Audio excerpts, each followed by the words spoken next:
The Baker Boys and the Bees. The Beacon's Second Reader by James Hiram Fassett. Long years ago, many cities had great stone walls around them. The walls were built to keep out enemies, for in those days cities often went to war with one another.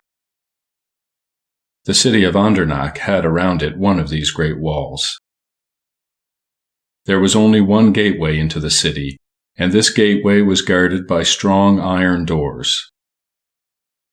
Just behind the doors lived a gatekeeper, who did nothing but open and shut the gates. He watched them well. No one could come in who was not friendly to the city. The gates were not opened very often. Some days they were not opened at all. So the gatekeeper had much spare time. I am very fond of honey, thought he. I think I will buy a few hives of bees. I can place the hives on top of the wall. There nobody will trouble them. Soon there were rows of beehives on the top of the wall over the gate.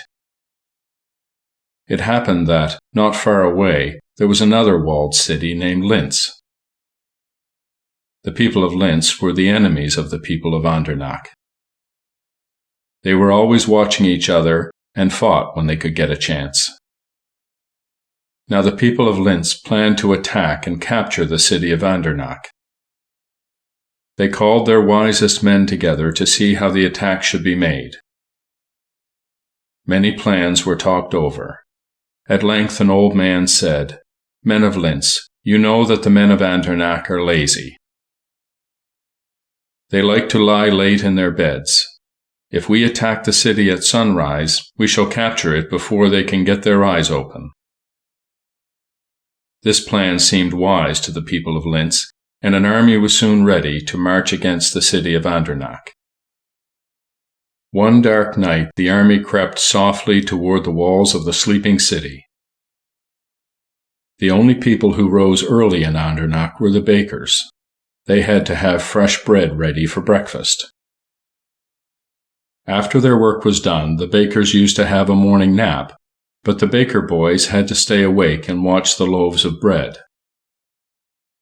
Two of these boys, named Hans and Fritz, were fast friends and were always together.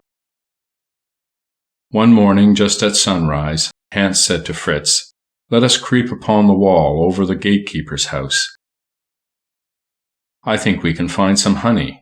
The old gatekeeper is asleep. He will not hear us." The two boys crept softly up the stairs. They soon reached the top of the wall. "Did you hear that noise?" whispered Fritz.